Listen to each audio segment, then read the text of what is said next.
إن الله لا يستحيي أن يضرب مثلا ما بعوضة فما فوقها فأما الذين آمنوا فيعلمون أنه الحق من ربهم وأما الذين كفروا فيقولون ماذا أراد الله بهذا مثلا يضل به كثيرا ويهدي به كثيرا وما يضل به إلا الفاسقين الذين ينقضون عهد الله من بعد ميثاقه ويقطعون ما أمر الله به أن يوصل ويفسدون في الأرض أولئك هم الخاسرون كيف تكفرون بالله وكنتم أمواتا فأحياكم ثم يميتكم ثم يحييكم ثم إليه ترجعون هو الذي خلق لكم ما في الأرض جميعا ثم استوى إلى السماء فسواهن 7 سماوات وهو بكل شيء عليم إن الله لا يستحيي أن يضرب مثلا ما አላህ ስብሓናሁ ወተዓላ ማንኛውንም ነገር በምሳሌነት ማስቀመጥን አይፈራም ወይም አያፍርምና አይጠየፍም ይላል። በዑዶተን ያ በምሳሌነት የሚጠቀሰው ነገር ትንኝ ቢሆንም እንኳን ፈማ ፈውቀሃ በእንሰቱ ከሷ በላይም ቢሆን እንደ ብናኝ በጣም ኢኒንት ነገር ቢሆንም እንኳን በምሳሌነት ለመግለጥ አስፈላጊ ሆኖ ከተገኘ እሱን ከመጠቀም ወደ ኋላ አይልም በላቸው ይላል። ይሄ የመጣበት ምክንያቱ አላህ እንግዲህ Subhanahu Wa Ta'ala አንድ ነገር ለማስረዳት ሲሻ በምሳሌ ይገልጸዋል። አሁን ባለፉት አያቶች መሰሉም ከመሰል ለዚህ ተውቀደናረን እንዳለውና አው ከሰይብ ሚነሰማ በማለት ስለ ሙናፊቆች አቋምና ሁኔታ ግልጽ ለማድረግ ምሳሌዎችን ተጠቅሞ ነበር። በሌሎችም ሱራዎች ደግሞ የተለያዩ ነገሮችን ለማስተዋወቅና ለመግለጽ ሲል ምሳሌዎችን ተጠቅሟል። በአንድ ቦታ ሱረቱል አንከቡት ላይ ለምሳሌ ከመተል العنكبوت اتخذت بيتا وإن أوهن البيوت لبيت العنكبوت ይላል። ስለ ጣዖቶች ፋይዳ ቢስነት ሲገልጽ ጣዖት የሚያመልኩ ሰዎች ጣዖት ይጠቅመናል የሚሉ የሸረሪት ድር ለሸረሪት እንደማያገለግላት አይነት ነው በማለት ገልጾት ነበር ማለት ነው። እንደገና ሱረቱል ሐጅ ላይ ደግሞ ያ አዩሃ الناس ضرب مثل فاستمعوا له إن الذين تدعون من دون الله لن يخلقوا ذبابا እናንተ ሰዎች እናንተ ስለምታመልኳቸውና ስለምትገዟቸው ጣዖቶችና ጽላቶች ምሳሌ ተደረገላችሁ ስሙ የሚነገረውን ነገር አለና እናንተ የምታመልኳቸው ነገሮች ዝንብ አይፈጥሩም ወይም ዝንብን ሊያስገኙ አይችሉም ቢሰባሰቡና ቢረባረቡም እንኳን መፍጠሩ ቀርቶ ዝንብ ከላያቸው ላይ ያለውን ነገር ብትልስባቸው ያንን መከላከል ወይም የወሰደችውን ነገር ማስመለስ አይችሉም በማለት በጣም አስከፊ በሆነ መልኩ ገለጸ ማለት ነው። ይህንን እንግዲህ በሚሰሙ ጊዜ ይሁዶቹም ሙናፊቆቹም ሙሽሪኮቹም በመተባበር እንዴት ይሄ የጌታ ቃል ነው እያለ ጥቅቅኖችን ነፍሳት ሁሉ የማይጠየፍ አንድ ትልቅ ሰው የሚናገረው ነገር ጠፈት ያለ ነገር መሆን አለበት እና ሰማይ መሬትን የፈጠረ ጌታ እነ ሸረሪትን እነ ዝንብን እነ ብናኝና ቲንኝን የመሳሰሉ ነገሮች እንዴት በሱ ቃል ሊጠቀሱ ይችላሉ? የውሸት ነው እንጂ የጌታ ቃል ቢሆን ኖሮ እነዚህን ነገሮች ይጸየፋቸውና ይንቃቸው ነበረ የሚል ትችት አነሱ ማለት ነው። ለዚህ መልስ ነው አላህ Subhanahu Wa Ta'ala አላህ አንድ ነገር ለማስተዋወቅና ለመግለጽ ከፈለገ የፈለገውን ነገር በምሳሌነት ይጠቅሰዋል። የሚጠቀሰው ነገር በጣም ትንኝ ደካማ ቢሆን እንደ ትንኝ አለ ፈማ ፈውቃ ከትንኝም ደግሞ በእንሰቱ የባሰበት ማለት ነው። ትንኝ ማለት እንግዲህ ከበራሪዎች አይነት ሁሉ በጣም ትንሿ ስትሆን ግን ከሷም ደግሞ ያነሰ ነገር ካስፈለገ ሊጠቅሰው ይችላል እንደደራ ያለ ነገር ማለት ነው። በትንሽነቱ ነው ፈማ ፈውቃ ያለው ወይም ከሷ በላይ ያሉ ግዙፍ ነገሮችን ከእንስሳትና ከነፍሳት እንግዲህ የሚታየው የመጨረሻዋ ትንኝ ስትሆን ከዛ በላይ ያሉት እስከ ዝሆን እስከ ግመል ድረስ ያድጋሉ ማለት ነው። እነዚህን ሁሉ ሲፈጥር አላህ Subhanahu Wa Ta'ala እንዳልተጠየፋቸው ሁሉ ለምሳሌነትም ስማቸውን ለመጥቀስ ካስፈለገው አይጠየፋቸውምና አይተዋቸውም ይገልጽባቸዋል እንጂ በማለት መልስ ሰጠ ማለት ነው። فأما الذين آمنوا እነዛ አማኝ የሆኑት ወገኖችማ ነብዩንና ተከታዮቻቸውን የመሰሉት ማለት ነው فيعلمون أنه الحق من ربهم ይህ በምሳሌነት የሚጠቀሰው ነገር አነሰም አደገም ከጌታቸው የመጣ ቁም ነገርና እውነት መሆኑን ያውቃሉ። ምክንያቱም ሁሉንም ፍጥረታት የፈጠረው አላህ እስከሆነ ድረስ የፈጠረውን ፍጡር ሲፈጥር ያልተጠየፈውን ስሙን ማንሳት አይጠየፈውም ማለትን ስለሚያውቁ ሙእሚኖች ይህ አይነት ጥያቄ ሁልጊዜ ችግር አያመጣባቸውም ማለት ነው። ወአመ الذين كفروا እነዚያ ከሃዲ የሆኑትማ فيقولون ماذا أراد الله بهذا مثلا በዚህ ምሳሌያዊ አነጋገር አላህ ምን ለማለት ሽቶ ነው እያሉ ሲያጥላሉና ሲያቋሽሹ ታያቸዋለህ ይላል። እንግዲህ የሁዶቹም ኩፋሮቹም ሙናፊቆቹም ያው የቁርአን ነገር ስለማይዋጥላቸው ትንሽ ምክንያት ስለሚፈልጉ ለመካድና ለማስተባበል አሁን እንግዲህ የጌታ ቃል መሆኑ ነው እነ ትንኞ እነ ዝንብ እነ ሸረሪት የመሳሰሉ ነገሮች የሚጠቀስበት እንዴት አምላካዊ ቃል ነው ሊባል ይችላል? በዚህ አነጋገር ለመሆኑ ምን ለማለት ፈልጎ ነው እያሉ ትርጉመ ቢስ በማስመሰል ያጥላሉና ያቋሽሻሉ ነው የሚለው። ይድሉ ቢሂ ከቲረን እና አላህ Subhanahu Wa Ta'ala በዚህ ምሳሌያዊ አነጋገር ምንድነው የሚሻው ለሚሉት ጥያቄያቸው እኔ መልስ ሰጣቸዋለሁኝ። ብዙዎቹን የነሱን መሰል ከሃዲዎች ያሳስተበታል። ያው የአላህ ቃል መሆኑ እየታወቀ የአላህ ቃል አይደለም ብለው በመካድና በማስተባበላቸው የነሱ ቢጤ ብዙ ወስላቶች እንዲሳሳቱበት አስቦ ነው። ወዲ ቢሂ ከቲራ በዚህም አነጋገር ደግሞ ሌሎችን ብዙ ቀና አመለካከት ያላቸውን ሙእሚኖች ትክክለኛውን መንገድ ሊመራበት ፈልጎ ነው ይሄን ምሳሌ የተጠቀመው ባላቸው። ወማ ይድሉ ቢሂ ኢላ الفاسقين እና በዚህ በምሳሌያዊ አነጋገር አያሳስትም ከአላህ ፍቃድ የራቁና ያፈነገጡ የሆኑትን ወስላቶችና ከሃዲዎች እንጂ እንደናንተ አይነት ሌላውን አይደለም የሚያሳስተው ብለ ንገራቸው ይላል። الذين ينقضون عهد الله من بعد ميثاقه እነዚህ ፋሲቅ የተባሉት እነማን ናቸው ብትሉ የበለጠ ግልጽ ለማድረግ ካስፈለገ ልዩ ምልክታቸው የአላህን ቃል ኪዳን የሚጥሱና የሚያፈርሱ የሆኑ ናቸው ይላል። በተለይም እንግዲህ የሁዶቹ አላህ Subhanahu Wa Ta'ala በተውራት በእንጂል ደጋግሞ ነግሯቸው ልምድ ያላቸው ማለት ነው እና በምሳሌ እንደሚናገርም ባለፉት ቅዱሳን መጽሐፎች ያውቃሉ። ይህንን እያወቁ እንደገና በተከታታይ የምልካቸው ነብዮችና የማወርዳቸውን ኩቱቦች እንደጀመራችሁ እየተቀበላችሁና እየተከተላችሁ እስከ ዘለቄታው እንድትሄዱ ብሎ ቃል ኪዳን አስገብቷቸው ነበር። ያን ቃል ኪዳናቸውን እንደገና ጥሰውና አፍርሰው የሚወሳለቱ የሆኑ ናቸው ፋሲቆች ማለት ይላል። ሚንባዲ ሚታቂ ቃል ኪዳኑን በጣም ከመደጋገምና ከማጠንከሩ ብዛት የተነሳ በእጅግ ያጠነከረባቸው የሆነ አንድ ጊዜ ሁለት ጊዜ አይደለም የነገራቸው በተደጋጋሚ ማንኛውንም ነብይ የትኛውንም ኪታብ እንዲያትክሉና እንዲያታስተባብሉ የአላህን ቃል ኪዳን አክብሩና ተከተሉ ብሎ የነገራቸውን ነገር እንደ ቀላል ነገር ገሸሽ አርገው ወደ ጎን የተውት ናቸው የዚህ አይነት ተሰለባ የሚሆኑት ይላል። ወይቀጥዑነ ማ አመረ الله به አዩሰል አላህ ደግሞ እንዲከተልና እንዲከበር ያዘዘውን ነገር በግዴለሽነት የሚቆራርጡና የሚዳፈሩ የሆኑ ናቸው ይላል። እንግዲህ አላህ እንዲከተል ወይም እንዲከበር ያዘዘው ነገር በመጀመሪያ ደረጃ ተውሂድ ነው። ተውሂድ ከአንድ ነብይ እንግዲህ የተማረ ሰው በተከታታይ ነብያቶች በመጡ ቁጥር ያንን አቋሙን እያጠናከረ መሄድ እንጂ በአንዱ ነብይ አምኖ ሲያበቃ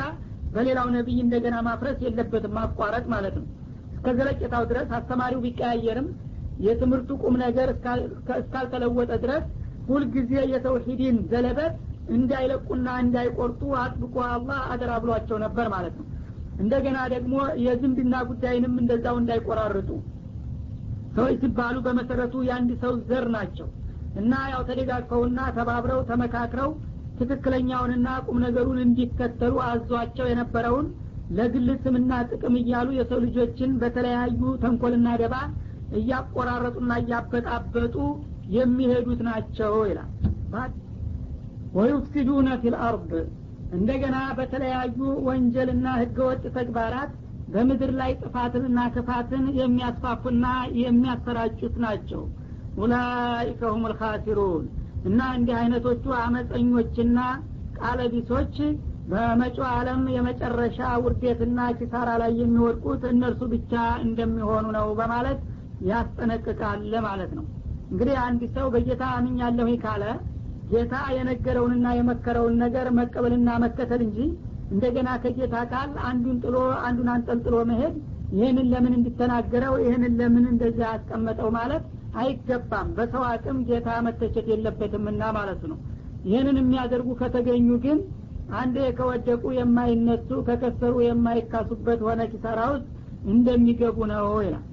ከይፈ ተክፍሩነ ቢላህ ለመሆኑ እናንተ ፉሳቆች በኻሊቃችሁ በአላሁ አልዓዚም እንዴት ትክዳላችሁ በላቸው እስቲ ወኩንቱም አምዋተን እናንተ ከተወሰነ ጊዜ በፊት የሌላችሁ እንዳልነበራችሁ ሁሉ ያው ሰው ከመፈጠሩ በፊት የሌለ ነገር ያው የሞተ ነገር ነው ማለት ነው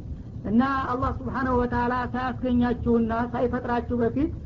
የት እንደነበራችሁ የማትታወቁ ያልነበራችሁ ሰዎች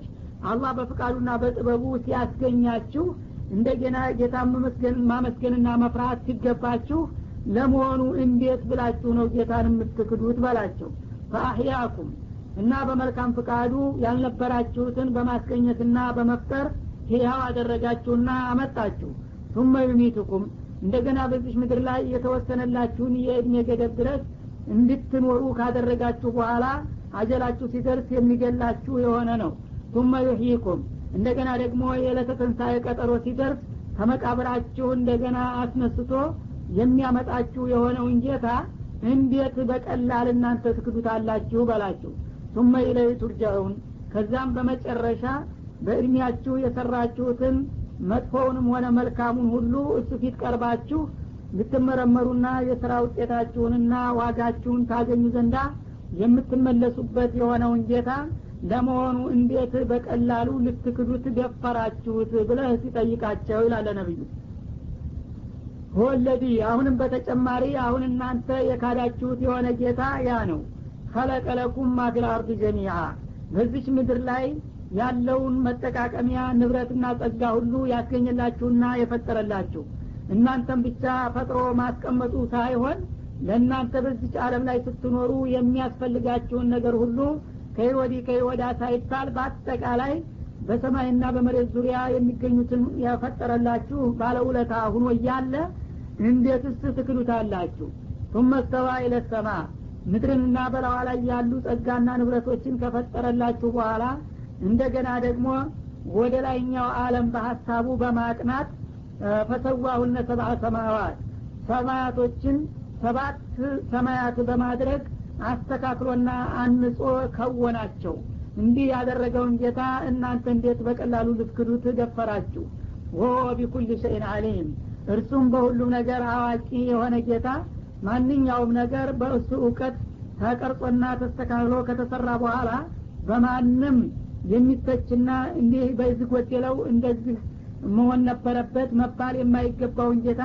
እናንተ ግን ከሱ የበለጠ አዋቂዎች መስላችሁ እንዴት ትክዱታላችሁ ብለህ ሲጠይቃቸው የሰው ልጆች ነው ይላል وإذا قال ربك للملائكة إني جاعل في الأرض خليفة قالوا أتجعل فيها من يفسد فيها ويسفك الدماء ونحن نسبح بحمدك ونقدس لك قال إني أعلم ما لا تعلمون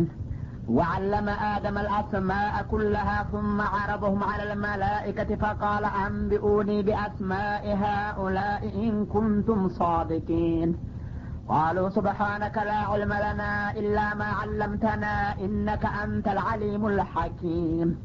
قال يا آدم أنبئهم بأسمائهم فلما أنبأهم بأسمائهم قال ألم أقل لكم إني أعلم غير السماوات والأرض وأعلم ما تبدون وما كنتم تكتمون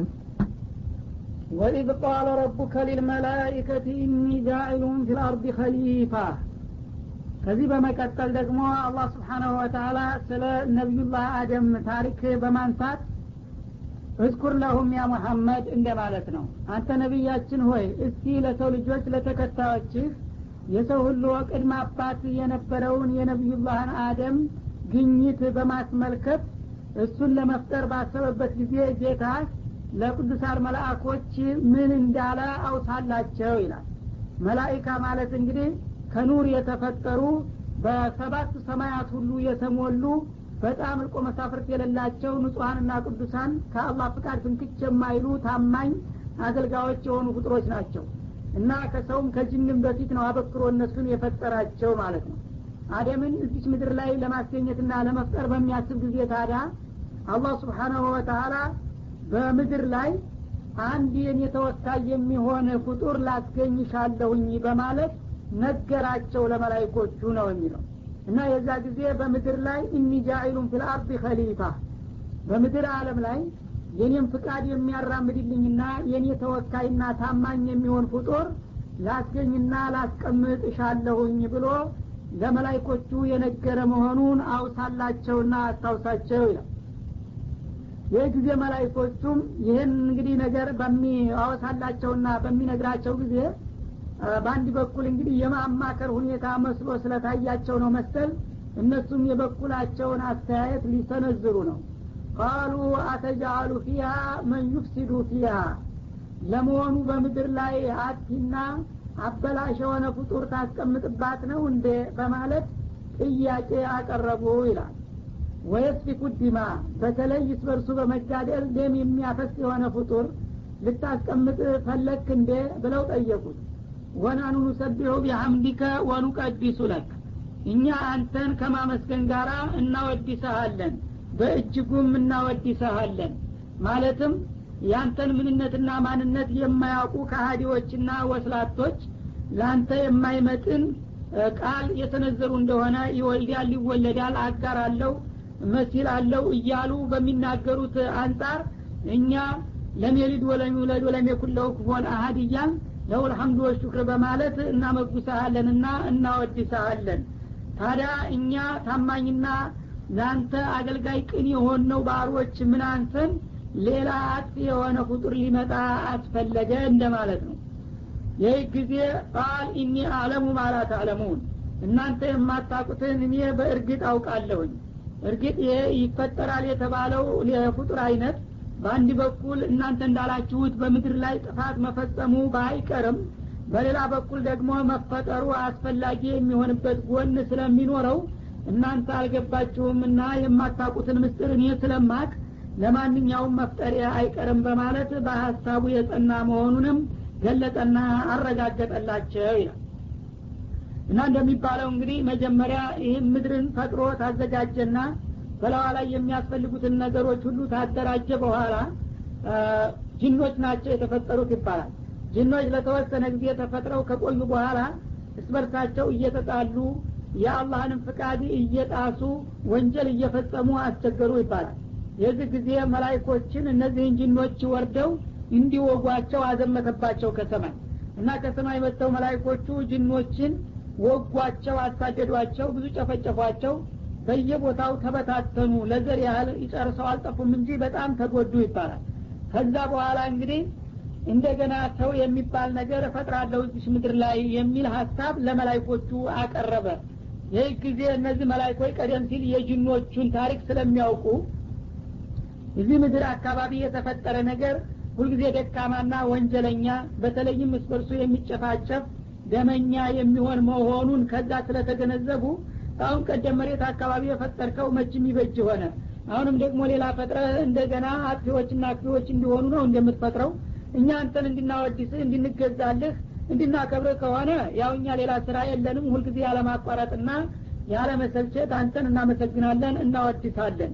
ታዲያ ለምን አስፈልጎ ነው ሌላ አጥፊዎች የምትፈጥረው ብለው እንዲጠይቁ ያደረጋቸው ይህ ምክንያት ነው ይባላል። ወይም በምድር ላይ ሌላ ፍጡር እፈጥራለሁ በሚላቸው ጊዜ ያ ፍጡር ምን አይነት ባህሪና አቋም አለው ብለው ጠይቀው ነበርና ማብራሪያም ተሰጥቷቸዋል። በአንድ በኩል እንግዲህ ወንጀል የሚሰራ ራሱን የማያሸንፍ እንደገና ደግሞ ራስ ወዳድ ከመሆኑ የተነሳ ወገኑን ዘመዱን የሚገድልና የሚጨፈጭፍ እንደሚገኝበት ነገራቸው። በሌላ በኩል ነብዮች፣ ሷሊሆች፣ ስዲቆች ቢኖሩም እንኳ ማለት ነው። ታዲያ አብዛኛዎቹ አጥፊዎችና ወንጀለኞች ከሆኑ አላህ እሱ ፈጥሮ ሲያበቃ በገዛጁ እንደገና ለምን ይወነጀላል ብለው ለአላህ ያላቸውን አክብሮትና ታማኝነት ለመግለጥ ብለው ነው ወንጀለኛ መምጣት የለበትም የሚል ሐሳብ ማቅረብ የጀመሩት ማለት ነው። እና እንግዲህ ነገሩን በደንብ ላልተረዳ ሰው መላእክቶቹ ያሰነዘሩት ሐሳብ በአንድ በኩል ሰው የሚባል ነገር እንዳይፈጠር ምቀኝነት ያለበት ይመስላል። ለምን አስፈለገና ነው አጥፊ የምትፈጥረው ሲባል ማለት ነው። በሌላ በኩል ደግሞ ራሳቸውን የማዳነን ወናኑ ኑሰቢሁ ቢሐምዲከ ወኑቀዲሱ ሲሉ እነሱ ለአላህ ታማኞችና በእጅጉ አወዳሾችና መጓሾች መሆናቸውን ገለጹ። ሰውን አጣጥለው ራሳቸውን ከፍ አደረጉ ማለት ነው። በሌላ በኩል ደግሞ አላህን ሱብሓነሁ ወተዓላ እንዴት አጥፊዎች ትፈጥራለህ ሲሉ በአላህ ላይ የፈለገውን ነገር እንዳይሰራ በራሳ ተጽዕኖ የማድረግ መፍጠር የለብህም ብሎ ሐሳብ የመሰንዘር አዝማሚያ ያሳያል ማለት ነው። እና ሶስቱም ሁኔታዎች ግን ለመላእክቶች ጠባይ ተመጣጣኝ አይደሉም። መላእክቶች በመሰረቱ ምቀኞች አይደሉም እንደ ሰው ወይም እንደ ጅን ማለት ነው እንደገና ደግሞ የአላህንም ክብር ከማንም ፍጡር የበለጠ አዋቂዎች ናቸው አላህ የማንንም ሐሳብ ተቀብሎ ሐሳቡን የሚለውጥ እንዳልሆነ ያውቃሉ አንተ እንደውም ይሄን ነገር ማድረግ ጥሩ አይደለም መፍጠር የለብህም ብለው በራሳቸው ሐሳብ የጌታን ውሳኔ ሊሽሩ የሚሞክሩ አይደሉም ማለት ነው እንደገና ደግሞ ራሳቸውን የሚያጋንኑም አይደሉም ያንኑ ያለውን ተጨባጭ ሁኔታ ታማኝነታቸውን ለመግለጽና ግን ሌላ የአላህን ክብርና ማንነት የማያውቅ ፍጡር መጥቶ ጌታቸውን እንዳይወነጅል ያላቸው አክብሮትና ቅናቸው ነው እንጂ ይሄን ያናገራቸው አለበለዚያ የሰው ልጆች እንዳይፈጠሩ ለመመቅኘት ወይም ራሳቸውን ከፍ አድርገው ለማጋነን ወይም ደግሞ የአላህን ሐሳብ በሐሳባቸው ለመተካት ፈልገው እንዳልሆነ ሊታወቅ ይገባል እንግዲያውሳ እንደዚህ አይነት ደካማ ጎን ያላቸው ፍጡሮች ለመፍጠር ለምን አስፈለገ ምክንያቱን ብትነግረን ደስ ይለናል ብለው ምክንያቱን እንዲገለጽላቸውና ተጨማሪ ማብራሪያ እንዲሰጣቸው ነው የፈለጉት ማለት ነው በመሆኑ እሱ መልሱ ሰጣቸው እኒ አለሙ ማለት አለሙን እናንተ የማታውቁትን እኔ አውቃለሁ እርግጥ እናንተ ከጅኖቹ ታሪክ እንደተረዳችሁት ወይም እኔ እንደነገርኳችሁ የእነዚህን የሚፈጠሩትን ሰዎች ባህሪ እንዲህ አይነት አጥቂ ከሆኑ ለምን አስፈለገ ብላችሁ ነው እናንተ ሐሳብ የሰጣችሁ እኔ ደግሞ በሌላ በኩል እነዚህ ሰዎች መፈጠራቸው የሚጠቅሙና የሚያስፈልጉ መሆናቸው ስለማቅ እናንተ ያልደረሳችሁበት ምስጢር እኔ ስለማቅ ነውና ዝም ብላችሁ ተመልከቱ ሲፈጠሩ ያው ታገኙታላችሁ ውጤቱን በማለት ቀጠሮ ሰጣቸው ማለት ነው አስቀድሞ ዝርዝር መመሪያ ሊሰጣቸውም አልፈለግም ሰው ሲባል በአንድ በኩል እርግጥ እንዳሉት አጥፊ ነው እስበርሱ ይጋደላል ወንጀል ይፈጽማል በሌላ በኩል ደግሞ ነብዮችን ሩሱሎችን ሷሊሆችን ሸሃዳዎችን ሷሊሆችን ሲድቆችን ስታይ ደግሞ መፈጠር አለበት የሚያሰኝ ሁኔታ ደግሞ ይመጣል ማለት ነው ምክንያቱም መላእክት ለአላህ ታማኝ የሆነው በተፈጥሮው ነው ስሜት የመብላት የመጠጣት የተለያዩ ነገሮች ስሜቶች የለውም ጌታን የማክበርና የመገዛት ብቻ ነው ተፈጥሮ ስለዚህ ያ ተፈጥሮ ስለሆነ ተከሉፍ የለበትም ማለት ነው ያው ለተፈጠረለት አላማ ቆሟል ማለት ነው ሰው ግን ነፍስ ያለበት የመብላት የመጠጣት የመልበስ የማጌጥ የተለያዩ ስሜቶች አሉበት እንደገና ከዛ በላይ ሸይጣን አለበት ይህን ሁሉ ተጫና እንግዲህ ፈነቃቅሎና ተቋቁሞ ነው ጌታውን የሚገዛው ማለት ነው ስለዚህ እንዲህ አይነት ታጋይ የሆነ ታማኝ ፍጡር መምጣት አለበት ማለትን አላህ አውቋል እነሱ ግን ያው በተፈጥሮ ብቻ ለሱ ታማኝ ሆነው የተቀረጹት ይበቃሉ የሚል ሐሳብ ነበራቸው ያ በቂ እንዳልሆነ አስረዳቸውና ሰው መፈጠር አለበት በሚለው ሐሳቡ ገፋበት ማለት ነው ግን ወደ መጀመሪያው ስንመለስ ለመሆኑ ለመላእክቶች በምድር ላይ ኸሊፋ አስቀምጣለሁ ብሎ የነገራቸው ለምንድን ነው የሚል ጥያቄ የሚያስነሳል አላህ በመሰረቱ የሚሰራውን ነገር ማንንም አያማክርም ከማንም ሐሳብ አይወስድም እሱ የመሰለውን ያደርጋል ከሱም የበለጠ አዋቂ የለም እና ለምንድን ነው የነገራቸው የሚለው ነገር ሲነሳ ለማማከር እንዳይባል አማክሮ አይሰራም እነሱ ፍጡር ናቸው ከነሱ አማክሮ ምንም የሚያገኘው ነገር የለም ማለት ነው ለማስፈቀድም እንዳይባል እነሱ ፍቃድ የሚፈለግባቸው አይደሉም እሱ ነው ፍቃድ መስጠት የሚችለው እንጂ ማለት ነው እንግዳውሳ አንድ ታሪክ ያለውና ወደፊት ትልቅ ውጤት የሚያስከትል ነገር ለመስራትና ለመመስረት በሚታሰብበት ጊዜ ብዙ ማሰብ ብዙ መወያየት ያስፈልጋል ማለትን በታሪክ ሰው ልጅ ታሪክ ጋራ አያይዞ ለማስተማር ነው ይባላል አላህ እንግዲህ ማንንም ማማከር ከማንም ሐሳብ መውሰድ የማይፈልግ ሆኖ እያለ እንኳን ሰውን የሚያህል ትልቅ ፍጡር በሚያስቀምጥበት ጊዜ በጊዜው በአካባቢ ለሚገኙት ፍጡሮች ነገራቸው አማከራቸው የነሱ እንግዲህ ማማከር እንዲረዱ ወይም እንዲከለክሉ ሳይሆን አንድ ትልቅ ነገር ለመስራት ሲታሰብ በአካባቢ ካለው ሁኔታ ጋራ በደንብ ምርምር ማድረግ ብዙ ጥናት ማድረግ የሚያስፈልግ መሆኑን ለማሳየት ነው በተለይ ለሰው ልጆች ወአምሩም ሹራ በይነሁም እንደተባለው አንድ ነገር ከመስራታቸው በፊት ብዙ እንዲያስቡበትና እንዲወያዩበት የነሱ ታሪክ ራሱ በማማከር የተመሰረተ መሆኑን አሳይቶ ሁሉን ነገር አስባችሁና ተመካክራችሁ አድርጉት ብሎ ታሪካቸው ጋር ይህንን መልእክት ለማጣመር ፈልጎ ነው የነገራቸው ይባላል ማለት ነው እና ስለዚህ በዚህ መልክ እንግዲህ ነብዩላህ አደምን እንደሚፈጥር ጠቆመላቸው ኸሊፋ ወደሚለው ቃል ስንመጣ ሁለት አይነት ትርጓሜ አለው አንደኛ ያው መጀመሪያ መግቢያው ላይ እንደጠቀስኩት የአላህ Subhanahu Wa Ta'ala ተወካይ ማለት ነው በዚህ በምድር ላይ እንግዲህ አላህ አማና የጣለበት እና አረድና الامانه على السماوات والارض والجبال فأبينا أن يحملنا وأشفقنا منها وحملها الإنسان እንዳለው ሱረቱል አህዛብ ላይ ይህንን የዲን አማና በሰው ላይ ነው የጫነው ማለት ነው። በእንስሳዎቹ ላይ በነፍሳቶቹ ላይ በእጽዋቶቹ ላይ ቢጥለው ወይም በጋራ ላይ ቢያስቀምጠው የዲንን አማና ማንም አይዘልቀውም ማለት ነው። ሰማይ ምድርም አንችልም ብለው ፈርተው ተንቀጥቅጠው እባክህ ጌታችን አትጫንብን ብለው ነበር። ሰውን ግን አስቻልኩት ይላል። ስለዚህ እንግዲህ ይህንን አማናውን የሚሸከምና ከትውልድ ወደ ትውልድ የዲንን አደራ የሚያስተላልፍ አደራ ጠባቂና የኔ ተወካይ የሚሆን ፍጡር አስገኛለሁ ነው የሚለው። የመጀመሪያው አደም ሲሆኑ እንግዲህ እሳቸው በትውልድ እየተተኩ እስከ መጨረሻው ጊዜ ድረስ የአላህን የዲን አማና የሚሸከም የአላህ ወኪል ማለት ነው። በሌላ በኩል ደግሞ ኸሊፋ ማለት የአላህ ተወካይ ማለት ሳይሆን እርስ በርሱ የሚተካካ ትውልድ ተብሎ ተተርጉሟል ማለት ነው። አንዱ ትውልድ ሲያልፍ ሌላው ትውልድ የሚተካ አባት ሲሞት ልጅ እየተካው የሚሄድ የሆነ ፍጡር በምድር ላይ አስገኛለሁ ማለቱ ነው ተብሎ ተፈስሯል። ምክንያቱም በመላእክቶቹ አንጻር ማለት ነው። መላእክታ አንዱ ትውልድ ሌላው ትውልድ አይተካውም፣ እርስ በርሱ አይወላለድም፣ አይራባም። እንዳለ ነው አላህ ዝም ብሎ የሚፈጥረው። ማንኛውንም መላእክታ ሊፈጥር ሲፈልግ ሙባሸረተን ይፈጥረዋል ከኑር እንጂ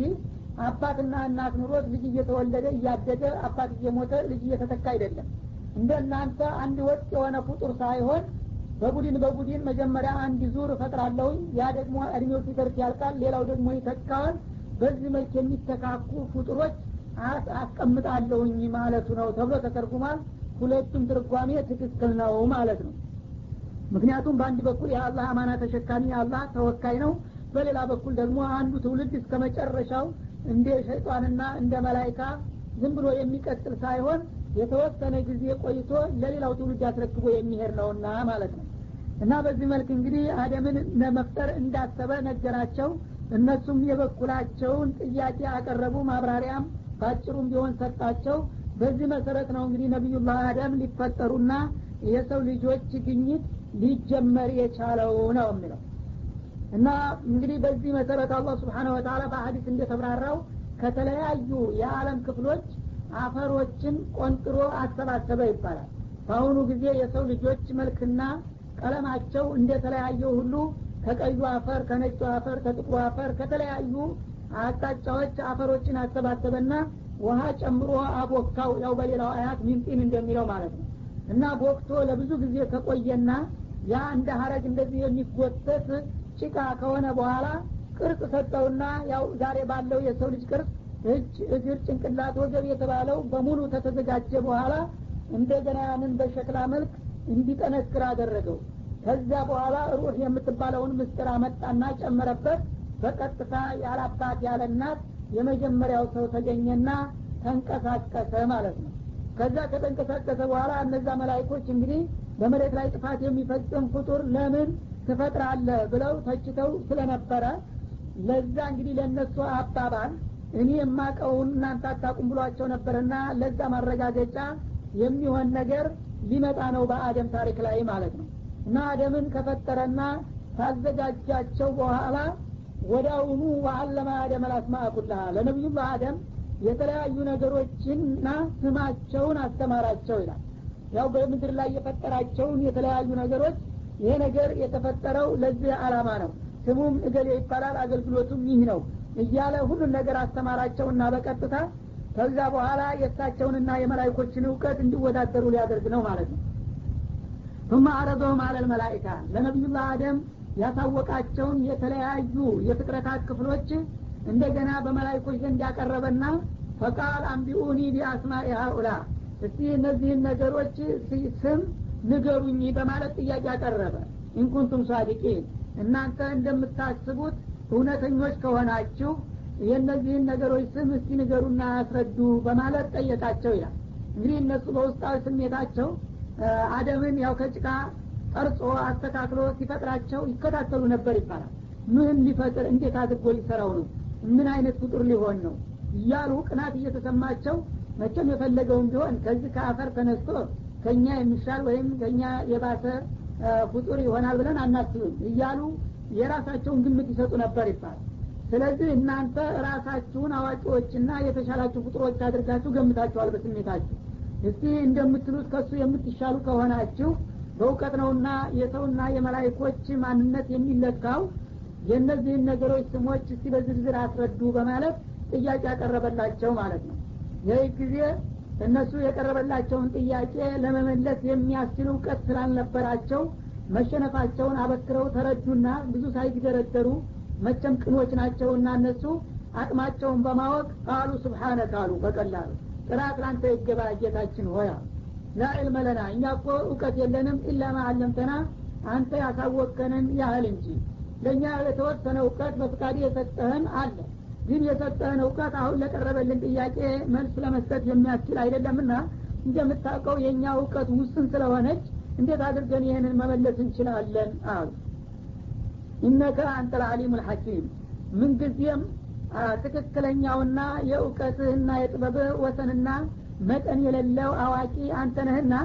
አንተ ያቀረብከውን ጥያቄ ለመመለስ የሚያስችል እውቀት ከየታችን አምጥተን ነው የምንመልስልህ? እረኛ ሳንችልም በማለት በቀላሉ አቅማቸውን ተረዱና የትህትና መልስ ሰጡ ማለት ነው። ይህ ጊዜ እነሱ አለመቻላቸውን ሲያረጋግጡ እንደገና በተራ ለአደም ደግሞ ጥያቄው ቀረበላቸው ማለት ነው። ቃል አላህ እንዳለ ያ አደም ሆይ አንቢኡም ቢአስማኢሂም በል እነሱ መልስ ለመስጠት ያልቻሏቸውን እቃዎችና ተጠሪዎቻቸውን በስማቸው እያጣመርክ አገልግሎታቸው ጋር አስረዳቸው። እነዚህ እንግዲህ የተለያዩ ቁሳቁሶችን ፊታቸው ደርድሮ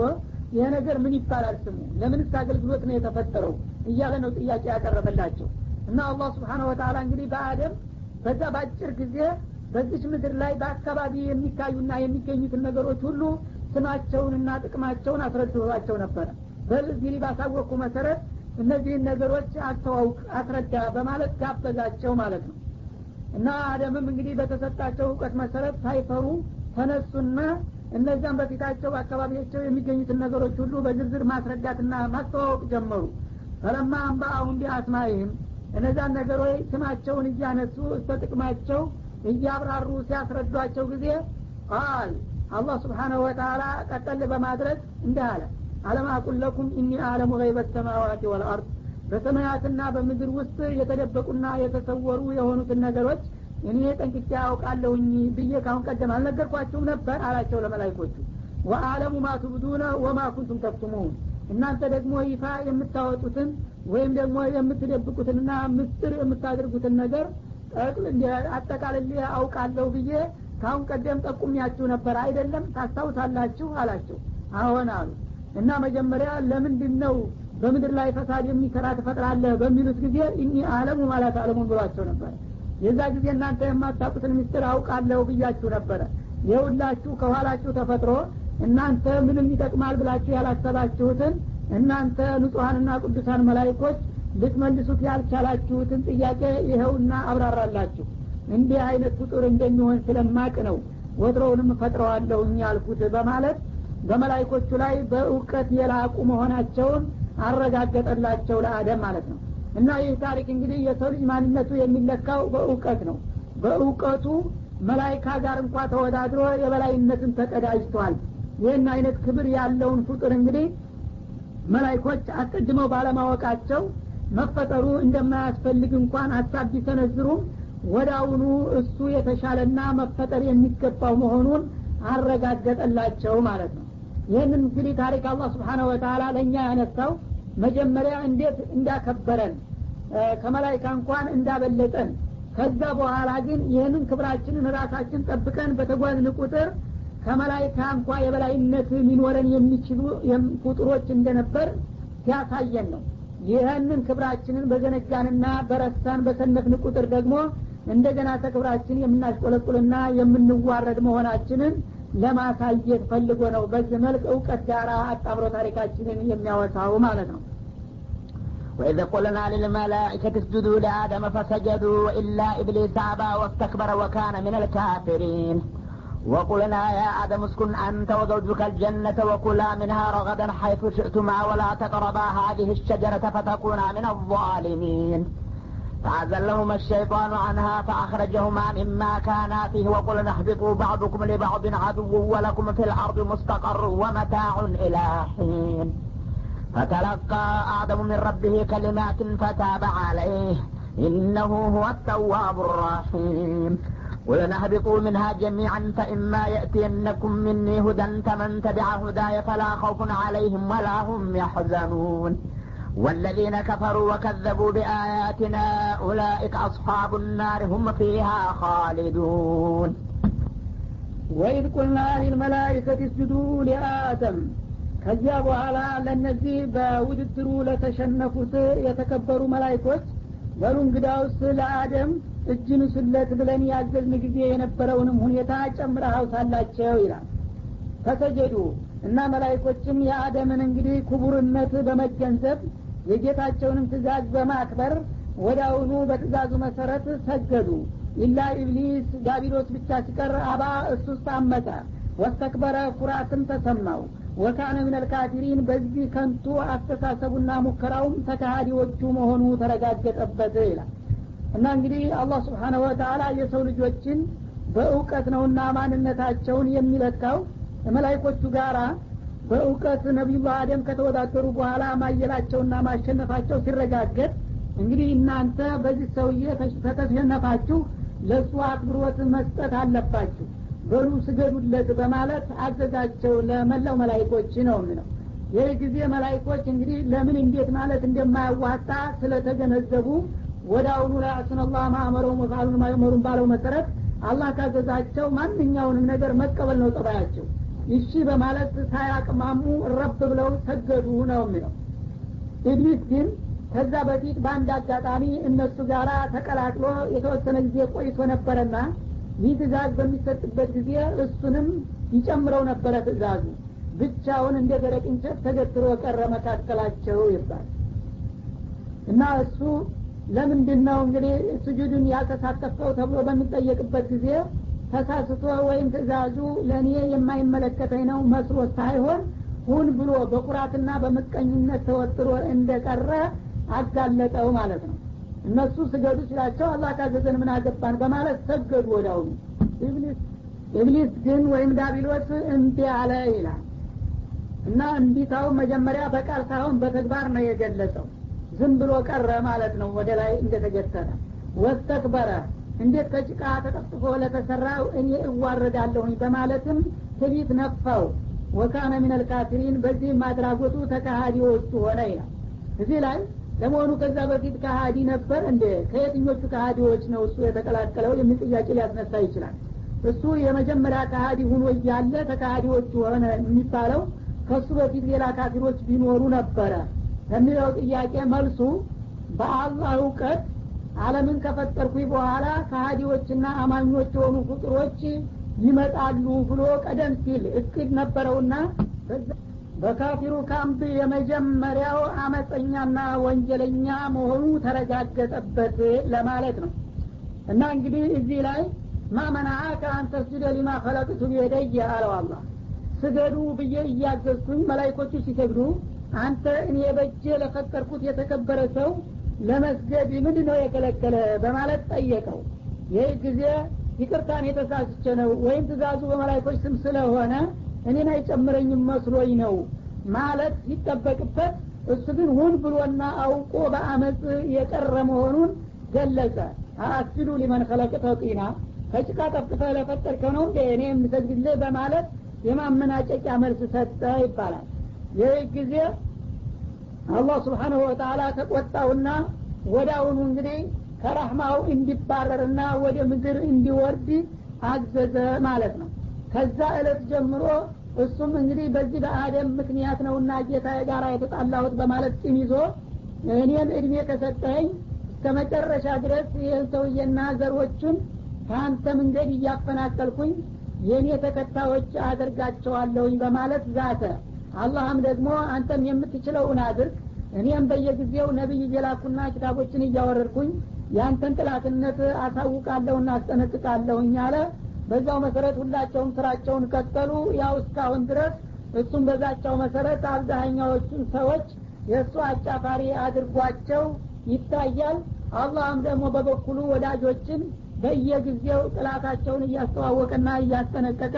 እንዲጠነቀቁት በማድረግ ቀጠለ ከዛውም ይሄው አንዱ ዘርፍ ነው እዚህ ላይ ይሄው ታሪካችሁ